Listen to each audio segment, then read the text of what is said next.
Seema news కి స్వాగతం। ఈ రోజు వార్తల్లోని ముఖ్యాంశాలు మీకోసం। ఆటల పోటీలు, పలు సామాజిక సేవ కార్యక్రమాలతో ఘనంగా జరిగిన దివంగత రాజవర్ధన్ రెడ్డి 47వ జయంతి వేడుకలు।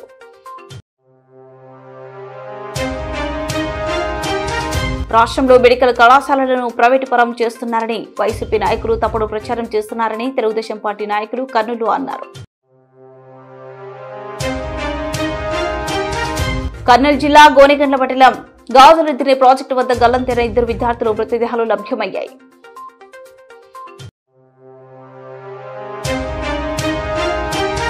ప్రధాని పర్యటనలో ఆర్పీలు పడ్డ బాధలపై మొప్మా పీడీకి విన్నవించిన ఏపీ మొప్మా ఆర్పీ ఉద్యోగుల సంఘం।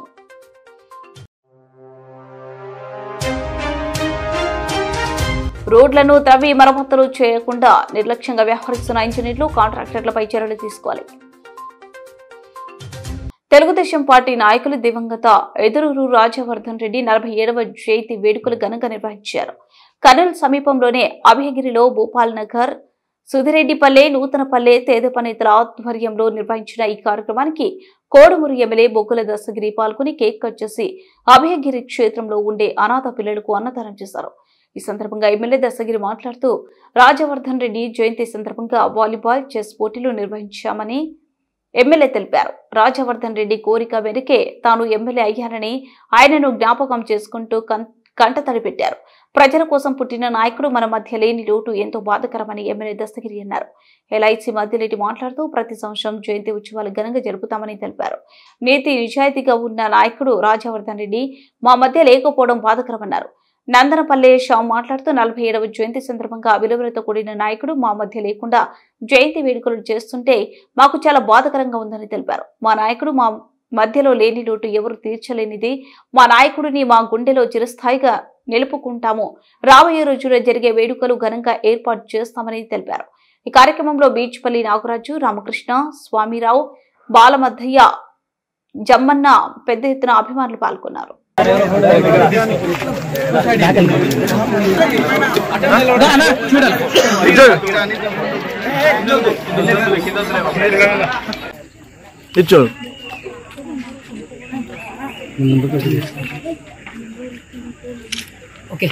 ఓకే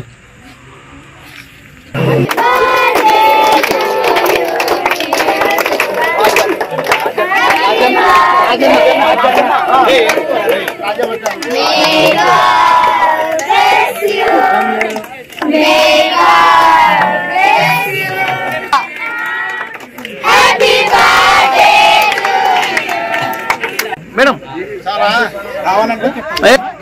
చూడారా దసగిరనా నమస్తే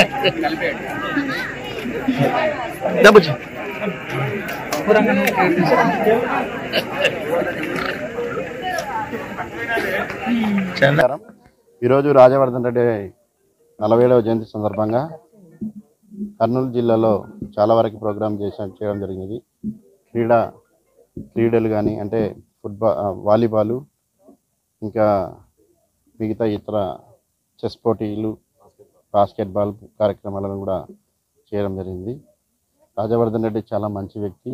ఆయన యొక్క ఉన్నత ఆశయాలను, ఆయన యొక్క విలువలను ఎంతో మందికి పంచాలని చెప్పేసి చెస్ ప్రోగ్రాం అయితే ఈరోజు దాదాపుగా దేశంలో 10 రాష్ట్రాల నుండి వచ్చారు। అది చాలా గర్వంగా అనిపించింది ఆయన పేరు మీద ఏర్పాటు చేయడం। కాబట్టి రాజవర్ధన్ రెడ్డి ఎంతో ఉన్నతంగా చదువుకున్న వ్యక్తి, అమెరికాలో చదువుకొని ఇక్కడికి వచ్చి రాజకీయాలు కూడా చేయడం జరిగింది। ఆయనని కోల్పోవడం వల్ల మా యొక్క పార్టీ కూడా చాలా ఒక మంచి వ్యక్తిని కోల్పోయిందని చెప్పేసి మాకు కూడా చాలా బాధగానే ఉంది। కాబట్టి నేను ఈరోజు ఎమ్మెల్యేగా అవడానికి కారణం కూడా నాకు రాజవర్ధన్ రెడ్డి గారే। ఆ రోజుల్లో ఖచ్చితంగా నేను ఎమ్మెల్యేగా చూడాలని చెప్పేసి అనడం, దాన్ని బేస్ చేసుకొని విష్ణువర్ధన్ రెడ్డి గారు ఖచ్చితంగా వేరే వాళ్ళకి మాట ఇవ్వకుండా ఖచ్చితంగా నాకే టికెట్ ఇప్పించే విధంగా చంద్రబాబు నాయుడు గారు దగ్గరికి తీసుకెళ్ళి చాలా వేరే రాష్ట్రాలతో కూడినటువంటి వెళ్ళి అక్కడ దగ్గర మేము అన్ని ఆయన చాలా ఇబ్బంది పడ్డాడు ఆ టైంలో కూడా। రాజవర్ధన్ రెడ్డి గారి 47వ జయంతి సందర్భంగా అభయగిరి పిల్లలు, ఇక్కడ అనాథ పిల్లలు కూడా ఉన్నారు, వారికి వృద్ధులు ఉన్నారు, ప్లస్ వాళ్ళకు ప్రతి సంవత్సరము అన్నదాన కార్యక్రమం ఇక్కడ జరుగుతున్నది. ఇంకా ఇంకా జరపాలని కూడా ఆలోచనలో ఉన్నాము. ఎక్కడ ఎనికి పోము. ఇక్కడ భూపాల్ నగర్ నుంచి శ్యామ్ గారు, సూదిరెడ్డిపల్లి నుంచి మద్దిలేటి, మన నూతనపల్లి నుంచి రామకృష్ణ, ఇంకా వగైరా వగైరా స్వామిరావు ఉన్నారు. ఎలాంటి దానికైనా మేము వెనుకాడకుండా మన రాజవర్ధన్ రెడ్డి గారి ఆశయాల మేరకు ఆయన మళ్ళీ 48 జయంతి కానీ 49 జయంతి కానీ ఇంకా మేము చేయాలని మా ఆలోచనలు ఉన్నాయి. మన బొగ్గులో దస్తగిరి ఆధ్వర్యంలో ఈరోజు ఈ కార్యక్రమం జరగడమైనది. ఈ అభయగిరి చాలా వరకు పేదవాళ్ళు ఉన్నారు. ఇక్కడ సహకారం చేయాలనే ఉద్దేశంతో ఇక్కడ వచ్చినాము. ఇప్పుడు కాకుండా ఇంకా ఇంకా కూడా చేయాలని కోరుకుంటున్నాము. ఎప్పుడు ఏమి జరిగినా చేస్తామని కూడా శ్యామ్ గారు నేను మాటిస్తున్నాను. అందరికీ నమస్కారం అన్న.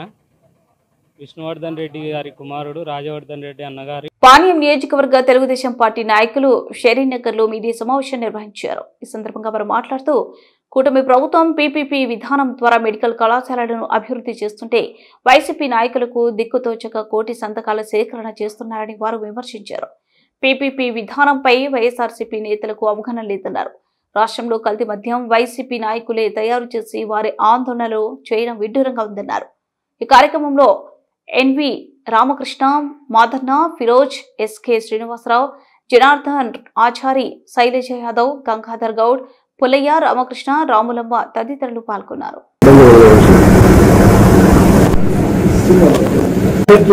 నమస్కారం. ఈరోజు ఈ ప్రెస్ మీట్ ఏర్పాటు చేయడంలో ముఖ్య ఉద్దేశం ఏంటంటే, ఈరోజు మన గౌరవ ముఖ్యమంత్రి శ్రీ నారా చంద్రబాబు నాయుడు గారు విజనరీ లీడరు.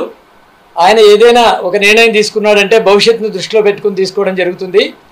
అదేవిధంగా ఈరోజు మన ప్రభుత్వ మెడికల్ కాలేజీలు పీపీపీ విధానంలో, అంటే ప్రైవేట్ పబ్లిక్ పార్ట్నర్షిప్ విధానంలో నిర్మించడానికి నిర్ణయం తీసుకున్నాడంటే దాని వెనకాల తప్పకుండా భవిష్యత్తును దృష్టిలో పెట్టుకుని నిర్ణయం తీసుకోవడం జరిగింది.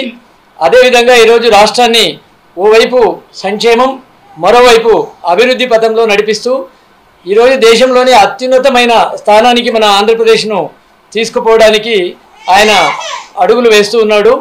దీన్ని ఓర్వలేక, దీన్ని సహించలేక చూసి ఈ అభివృద్ధిని వాళ్ళు చూసి కూడా ఈ ప్రజలను తప్పుదారి పట్టించడానికి, టాపిక్ను డైవర్ట్ చేయడానికి ఈరోజు ఈ పీపీపీ విధానంలో నిర్మిస్తున్నటువంటి మెడికల్ కాలేజీలను వాళ్ళు సరిగా అవగాహన లేని వాళ్ళు, అవగాహన లేకుండా ఈరోజు మెడికల్ కాలేజీలను ప్రైవేట్ పరం చేస్తున్నాడని చెప్పి ఈరోజు ప్రచారం చేయడం జరుగుతుంది. అందులో భాగంగానే ఈరోజు వైఎస్సీపీ వాళ్ళు, ఇక్కడ ఉన్నటువంటి స్థానిక నాయకులు వీళ్ళందరూ కూడా కోటి సంతకాల సేకరణ పేరుతో ప్రజలను మభ్యపెట్టి ప్రజలను పక్కదారి పట్టించడానికి కోటి సంతకాల కార్యక్రమం చేపట్టడం జరిగింది. నేను ఈరోజు వైసీపీ నాయకులకు ఒక మాట అడుగుతున్నా. అసలు మీకు ప్రైవేటైజేషన్కు పీపీపీకి మధ్యలో తేడా ఏముందో మీకు ఏమైనా తెలుసా? పీపీపీ అంటే ప్రైవేట్ పబ్లిక్ పార్ట్నర్షిప్. అంటే ప్రభుత్వం వచ్చేసి భవనాలు నిర్మించి స్థలాన్ని ఇచ్చి ప్రైవేట్ యాజమాన్య బాధ్యతలు ప్రైవేట్ వాళ్ళకి, అంటే కూడా ఎవరో వ్యక్తులకు, నాలాంటి వ్యక్తులకు, మీలాంటి వ్యక్తులకు ఇవ్వడం జరగదు. ఈరోజు ఏవైతే సేవా దృక్పథంతో పనిచేస్తాయో అలాంటి చారిటబుల్ ట్రస్ట్ కానీ, లేక పెద్ద పెద్ద సంస్థలు, టాటా వాళ్ళు, లేకపోతే ఇంకా భారతదేశంలో చాలామంది ఉన్నారు, అలాంటి వాళ్ళకు, పెద్ద సంస్థలకు ఎవరైతే సేవాభావంతో పనిచేస్తారో అలాంటి వాళ్ళకి ఇవ్వడం జరుగుతుంది. అదే ప్రైవేటైజేషన్ అంటే ప్రైవేట్ వ్యక్తులు దాన్ని నిర్వహించడం. కానీ దీన్ని అర్థం చేసుకోలేక పీపీపీ విధానాన్ని ప్రజలను తప్పుదారి పట్టించడానికి మెడికల్ కాలేజీలను చంద్రబాబు నాయుడు గారు ప్రైవేటైజ్ చేస్తున్నారు, ప్రైవేట్ వాళ్ళకు అప్పచెప్తున్నాడని చెప్పి అపప్రచారం చేస్తున్నారు. ఈరోజు నేను ఒక్క విషయం, నేను మీకు ఈ ప్రెస్ ముఖంగా ఒక విషయం చెప్పాలనుకున్నా. ప్రైవేటైజేషన్ గురించి మాట్లాడే హక్కు ఈరోజు వైసీపీ వాళ్ళకి లేదు. ఎందుకంటే ఈ మెడికల్ కాలేజ్ విషయంలో గతంలో 17 మెడికల్ కాలేజీలను ప్రారంభించాలని చెప్పి వైసీపీ ప్రభుత్వంలో జగన్మోహన్ రెడ్డి గారు నిర్ణయం తీసుకున్నారు. దాంట్లో ఆ రోజు ఒక జీవోను ఇష్యూ చేశారు. GO number 108. మీకు అందరికీ, విలేకరులకు అందరికీ బాగా తెలిసిన విషయమే. ఈ జీవో నంబర్ 108లో చాలా క్లియర్గా చెప్పారు. ఏం చెప్పారంటే, దీంట్లో మొత్తం మామూలుగా మీకు ఒక విషయం ఇక్కడ దీని గురించి జీవో నంబర్ 108 గురించి చెప్పే ముందు మీకు ఒక చిన్న విషయం చెప్తాను. ప్రభుత్వ కళాశాలలో ప్రైవేట్ కళాశాలల గురించి. ప్రైవేట్ కళాశాలలో ఎన్ని సీట్లు ఉంటే అన్ని సీట్లలో, సపోజ్ ఒక ప్రైవేట్ కళాశాలలో 100 సీట్లు ఉన్నాయంటే 100 సీట్లలో 50 సీట్లు అంటే 50%. ఎమ్మిగనూరు పట్టణానికి చెందిన చెన్నారెడ్డి, ఉదయ్ అనే ఇద్దరు విద్యార్థులు నిన్న మధ్యాహ్నం ప్రాజెక్టు వద్దకు స్నేహితులతో కలిసి విహారయాత్రకు వెళ్లారు. ఆ సమయంలో ప్రమాదవశాత్తు ఇద్దరు నీటిలో జారిపడి గల్లంతయ్యారు. స్థానికులు గోనెగండ్ల పోలీసులకు సమాచారం ఇచ్చారు. వెంటనే రెస్క్యూ బృందాలు గాలింపు చర్యలు చేపట్టారు. రాత్రంతా కొనసాగిన శోధన అనంతరం ఉదయం ఇద్దరు మృతదేహాలు ప్రాజెక్టు కింద భాగంలో లభ్యమయ్యాయి. మృతదేహాలను నీటి నుంచి బయటకు తీశారు. అనంతరం ఎమ్మిగనూరు ప్రభుత్వ ఆసుపత్రికి తరలించారు. ఆసుపత్రి వద్ద విద్యార్థులు, తల్లిదండ్రులు, బంధువులు విలపిస్తూ హృదయ విదారకర దృశ్యాలు చోటు చేసుకున్నాయి.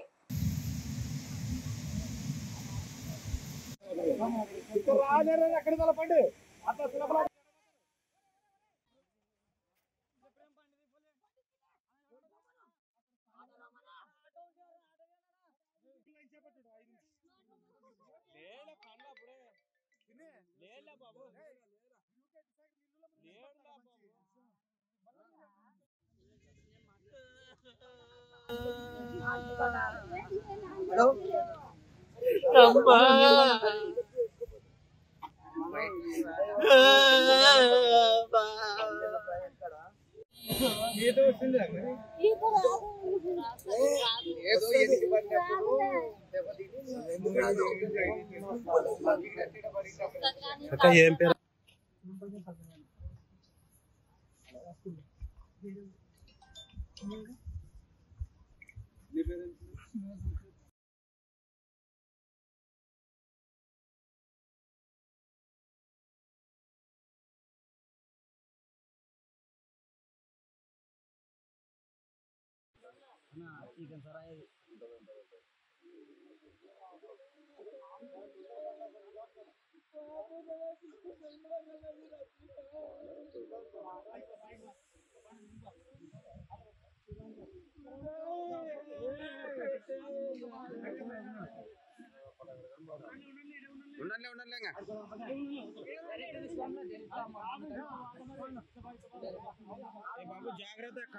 ప్రధాని పర్యటన కోసం గత 10 రోజులుగా మోప్మా ఆర్పీలు పర్యటన విజయవంతం చేయాలని గ్రూప్ మీటింగ్లు, ఐక్య సంఘాలు మీటింగ్లు జరుపుతూ ప్రతిరోజు పర్యటనకు వచ్చే వారివి ఆన్లైన్ చేయటము, ప్రతి ఆర్పీ 150 నుండి 250 వరకు గుర్తించే ప్రయత్నం జరిగిందన్నారు.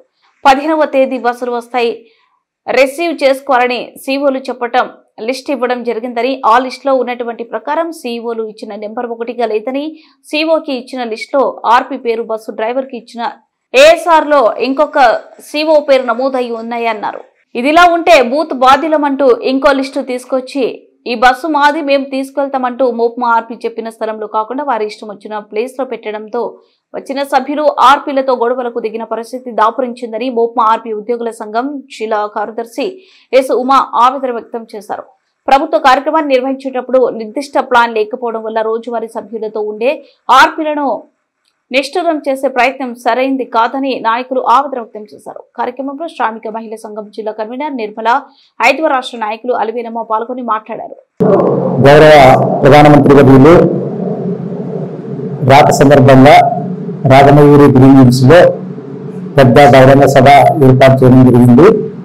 ఇందులో మహిళలను స్వచ్ఛందంగా ఒక మంచి ఆహ్లాదకర వాతావరణంలో, హ్యాపీ మూడ్ లో తరలి రావాలని పిలుపు ఇవ్వడం జరిగింది మెట్నా డిపార్ట్మెంట్ తరఫున.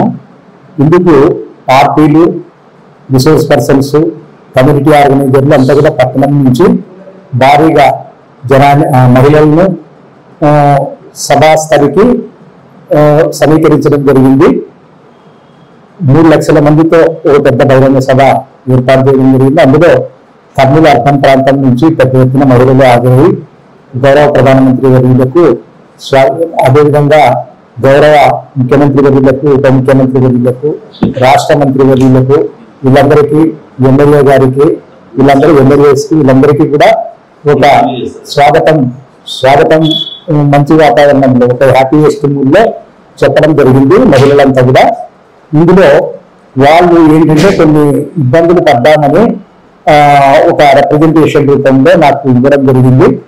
వాటిని కూడా నేను పై అధికారుల దృష్టికి తీసుకువెళ్ళి భవిష్యత్తులో అలాంటివి జరగకుండా చూస్తానని తెలియజేస్తున్నాను. పై అధికారులు జిల్లా అందరికీ నమస్కారం. నా పేరు ఎస్ ఉమాదేవి. నేను ఆర్పీల సంఘం జిల్లా కార్యదర్శిని. మెయిన్ గా ఈ రోజు ఉన్నటువంటి సమస్య ఏంటంటే నిన్న ప్రధానమంత్రి గారు రావడం జరిగింది. దానికోసం అని చెప్పేసి 10-15 రోజుల నుంచి ఆర్పీలో చాలా పెద్ద ఎత్తున కష్టపడడం జరుగుతుంది. ముఖ్యంగా ఏంటంటే బస్సుల సమస్య అయితేనేమి, ఆర్పీలందరికీ కూడా అలాగే సభ్యులందరికీ కూడా జరిగినటువంటి పరిస్థితులు అయితే కనీసం వాటర్ లేదు, ఫుడ్ లేదు. టైంకి మాకు కేటాయించిన బస్సులన్నింటినీ కూడా రాజకీయ నాయకులు ఉపయోగించుకున్నారు ఏరియాలలో. అంతేకాకుండా ఒకటి ఏంటంటే ప్రతి ఏరియాలో కూడా డబ్బులు పంపిణీ జరిగిందని చెప్పేసి మా ఆర్పీలకు కూడా ఇచ్చారనే దాంతో మమ్మల్ని ఒత్తిడికి గురి చేశారు. ఇది తప్పు. మాకైతే ఆర్పీలందరికీ కూడా ఏ ఒక్క రూపాయి కూడా రాలేదు. కొందరు రాజకీయ ఏరియాలో ఉన్నటువంటి పొలిటికల్ లీడర్స్ డబ్బులు ఇచ్చి ఆర్పీలకు కేటాయించిన బస్సులను కూడా వాళ్ళు తీసుకొని పోవడం వల్ల ఆర్పీలకు పెద్ద సమస్యగా మారింది. ఇక్కడ ఏంటంటే మెప్మా నుండి మేము ప్రతి ఒక్కరికి 2 బస్సులు కేటాయించినారు. కేటాయించడం వల్ల ఏంటంటే మా బస్సులు మాకు కంప్లీట్ గా కావాలంటే మా సభ్యులు మాకు కావాలి. కానీ ఇక్కడ జరిగింది ఏంటంటే పొలిటికల్ లీడర్లు వాళ్ళు వాడుకొని బస్సులని, మెంబర్స్ ని, మాకు బస్సులు లేవు, మెంబర్స్ ని కూడా తక్కువ చేసినటువంటి పరిస్థితి మాకు ఉంది. కాబట్టి దయచేసి భవిష్యత్తులో మాకు ముఖ్యంగా మేము ఏం చెప్పదలుచుకున్నామంటే మెప్మా తరఫున ఏదైతే ప్రోగ్రామ్ వస్తుందో ఆ కార్యక్రమాన్ని మేము ఖచ్చితంగా సక్సెస్ చేస్తామని చెప్పేసి తెలియజేస్తున్నాము. ఈ డబ్బుల విషయానికి సంబంధించి రాబోయే కాలంలో ఎక్కడ కూడా రాకూడదు. ఇస్తే అన్ని చోట్ల డబ్బులు ఇవ్వాలా మెంబర్స్ కి, లేదంటే ఆర్పీలను ఒత్తిడి చేస్తా ఉన్నారు. కాబట్టి ఇలాంటివి పునరావృతం కాకూడదని చెప్పేసి మేము కోరుకుంటున్నాము. అంతేకాకుండా ఇప్పుడు సభలలో అందరికీ నమస్తే. నా పేరు శబానా. నేను నగర కార్యదర్శిని, ఆర్పీల సంఘానికి నగర కార్యదర్శిని. నిన్న ఏం జరిగిందంటే బస్సుల్లో అందరికి భోజనాలు, టిఫిన్లు అన్ని ఇస్తామని మెప్మా వాళ్ళు మాకు చెప్పడం జరిగింది. అదే విధంగా మీరేమి తినొద్దండి, ఏమి తీసుకొచ్చుకోవద్దండి, వాటర్ బాటిల్ కూడా వద్దు, ఒక ఫోన్ తప్ప అని చెప్పి వాళ్ళకి చెప్పడం జరిగింది. అలాగే అందరు వచ్చారు. వచ్చిన తర్వాత 65 మంది ఒక బస్సులో ఉన్నప్పుడు 20 మందికి సరిపడా భోజనం ఒకటే ఇచ్చారు వాళ్ళు. మిగతా వాళ్ళందరికీ భోజనం రాలేదు. మీకు అక్కడ మీటింగ్ పాయింట్ దగ్గర ఉంటుంది, అక్కడ తీసుకోండి అన్నారు. కానీ ఉదయం 10 గంటలకు బస్సు ఎక్కిన వాళ్ళు రాత్రి 9-10 అయ్యే వరకు ఆ బస్సుల్లో ఉండి ఆకలితో ఉండి చాలా ఇబ్బందులు పడినారు. చాలా మంది షుగర్ పేషెంట్లు, బీపీ పేషెంట్లు ఉన్నారు. కొంతమంది కళ్ళు తిరిగి పడిపోవడం జరిగింది, కొంతమంది సొమ్ములు పోగొట్టుకోవడం జరిగింది, కొంతమంది కింద పడి గాయాల పాలు కావడం జరిగింది.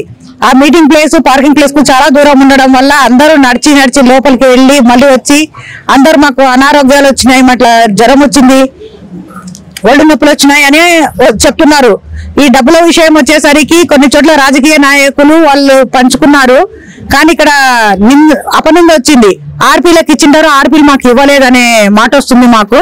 ఇది మాకు కర్నూలు శివారు కాలనీలో అంతంత మాత్రంగా ఉన్న రోడ్లన్నీ త్రవ్వి మరమ్మతులు చేయకుండా రోజులు తరబడి అలాగే వదిలేయడం వల్ల రాత్రి సమయంలో వర్షం వచ్చినప్పుడు గుంతలు కనిపించక ప్రతిరోజు అనేక మంది మహిళలు, వృద్ధులు, ద్విచక్ర వాహనదారులు కింద పడి గాయాలు పాలవుతున్నారని రహమత్ నగర్ అసోసియేషన్ ప్రతినిధి సి మల్లికార్జున, సంతోష్ నగర్ కాలనీ ప్రతినిధి కె అబ్దుల్ రజాక్, పట్టణ పౌర సంక్షేమ సంఘం నాయకులు ఇరిగిరెడ్డి పుల్లారెడ్డి, ఎండి యోనాస్ తెలిపారు.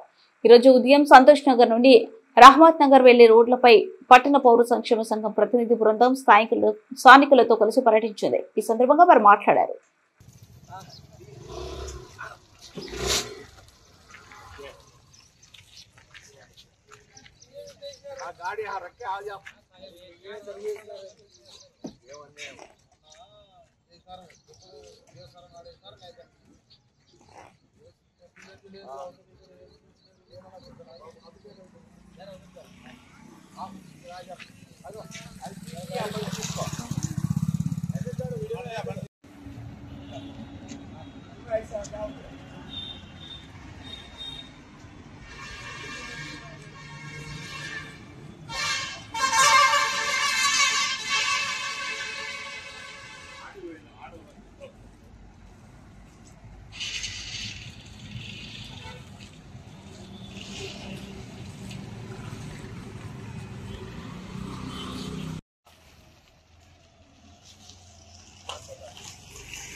గత 10 రోజుల నుంచి అంతా రోడ్లు అంతా గుంతలు తీసి పెట్టేస్తున్నారు.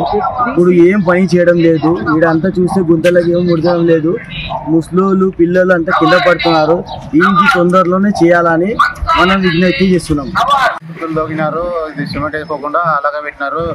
ప్రజలు ఇబ్బంది పడుతున్నారు. నీళ్ళు వర్షం వచ్చినప్పుడు అట్లే గుంతలు కొంతమందికి ఇంటి పడుతున్నారు. నడలు ఇరిగిపోతున్నాయి కొంతమందికి. ఇది పరిస్థితి ఉంది. సంతోష్ నగర్లో మన నొరుకుల మధ్య కాడ మొత్తం పైనుంచి కింద వరకు రోడ్లు తీసేసినారు. వారం అయిపోయింది, ఇంతవరకు ఈ గుంతలు పుట్టడం లేదు. కొంతమంది కింద పడుతున్నారు, లేస్తున్నారు, దెబ్బలు తగ్గుతున్నాయి. లేడీస్ అయితే కింద పడుతున్నారు, వాళ్ళని వేరే వాళ్ళు వచ్చి లేస్తున్నారు. వర్షాలు పడినప్పుడు గుంతలు కనపడడం లేదు, కింద పడి దెబ్బలు తగ్గుతున్నాయి కాళ్ళకి ముఖాలకి. మనుషులు ఆరోగ్యంగా ముఖ్యం కాబట్టి తొందర పూడ్చాలని మనం. కర్నూలు శివారి ప్రాంతంలో సంతోష నగర్ నుండి రహమత్ నగర్ కు వెళ్లేటువంటి రోడ్డు తొవ్వి వదిలేసినారు. ఉండేదే రోడ్లు ఆడికాడికి. శివారు కాలనీలపై పాలక వర్గము అధికారులు సౌతి తల్లి ప్రేమ చూపిస్తా ఉన్నారు. దానికి తోడు రోడ్లు గుంతలు, చిన్న గుంతలను పెద్దగా చేసి దాన్ని బూడ్చకుండా వదిలిపెట్టారు. ప్రతిరోజు వందల మంది ఆరోగ్యాలు చెడిపోతా ఉన్నాయి. 1,00,000 రూపాయలతో చేయాల్సిన ఈ పనిని ఇంజనీర్ల నిర్లక్ష్యం వల్ల కోట్ల రూపాయలు విలువ చేసే ప్రజల ఆరోగ్యాలు దెబ్బతింటూ ఉన్నాయి. త్రిచక్ర వాహనాలు మొత్తం కూడా చెడిపోయే పరిస్థితి వచ్చేసింది. కాబట్టి కమిషనర్ గారు వెంటనే జోక్యం చేసుకుని ఈ ప్రాంతంలో తొవ్విన గుంతలన్నీ కూడా వెంటనే మరమ్మతులు చేయాలని చెప్పి పట్టణ పౌర సంక్షేమ సంఘంగా కోరుతా ఉన్నాం. టౌన్ మోడల్ కాలేజ్ లో నిర్వహించిన ఫ్రెషర్స్ డే వేడుకల్లో ఎంపీ బస్తిపాటి నాగరాజు పాల్గొన్నారు. ప్రభుత్వ కళాశాలల విశిష్టత గురించి విద్యార్థులకు ఎంపీ తెలియజేశారు. కర్నూలు నగరంలోని టౌన్ మోడల్ ప్రభుత్వ కళాశాలలో నిర్వహించిన ఫ్రెషర్స్ డే వేడుకల్లో ఆయన ముఖ్య అతిథిగా పాల్గొన్నారు. ఈ సందర్భంగా ఎంపీ మాట్లాడారు.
ఇప్పుడు సార్ మన ఆహ్వానాన్ని మన్నించి వచ్చినందుకు సార్కు సభాముఖంగా ఇంకొకసారి కృతజ్ఞత తెలియజేసుకుంటున్నాము. అలాగే సెకండ్ ఇయర్ విద్యార్థులు Sri Pawan, be ready. Sri Pawan from Senior MPC B section. V Snehalata from MPC Senior MPC A section. Second prize. Snehalata, come over here. Hamid, Pargatali. Soumya Rani. Government Junior College for Town ante ఒక చరిత్ర కలిగినటువంటి college. అప్పుడు మేము చదువుకున్నప్పుడు ఈ college seat రావడం చాలా కష్టంగా ఉండేది.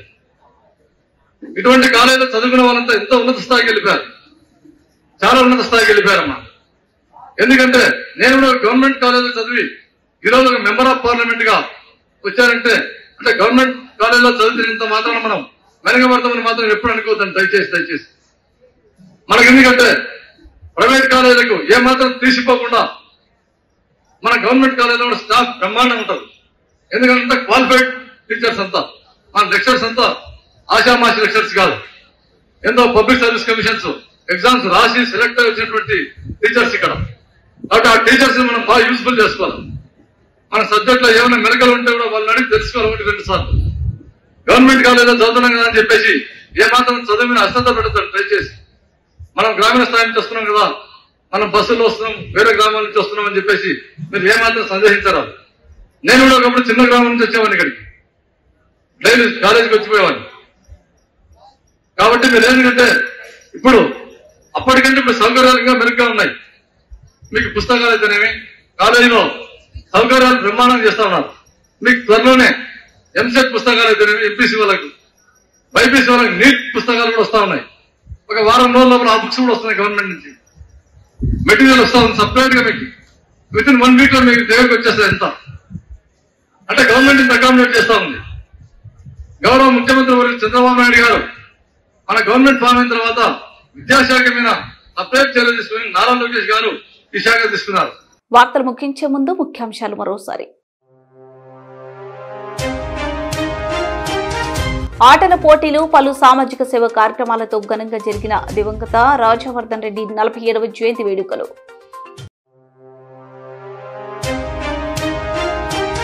రాష్ట్రంలో మెడికల్ కళాశాలలను ప్రైవేటు పరం చేస్తున్నారని వైసీపీ నాయకులు తప్పుడు ప్రచారం చేస్తున్నారని తెలుగుదేశం పార్టీ నాయకులు కర్నూలు అన్నారు. కర్నూలు జిల్లా గోనెగండ్ల మండలం గాజులదిన్నె ప్రాజెక్టు వద్ద గల్లంతైన 2 విద్యార్థులు మృతదేహాలు లభ్యమయ్యాయి.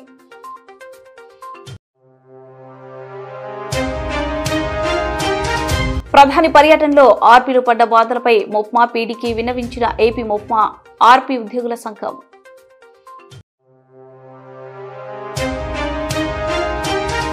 రోడ్లను త్రవ్వి మరమ్మతులు చేయకుండా నిర్లక్ష్యంగా వ్యవహరిస్తున్న ఇంజనీర్లు, కాంట్రాక్టర్లపై చర్యలు తీసుకోవాలి.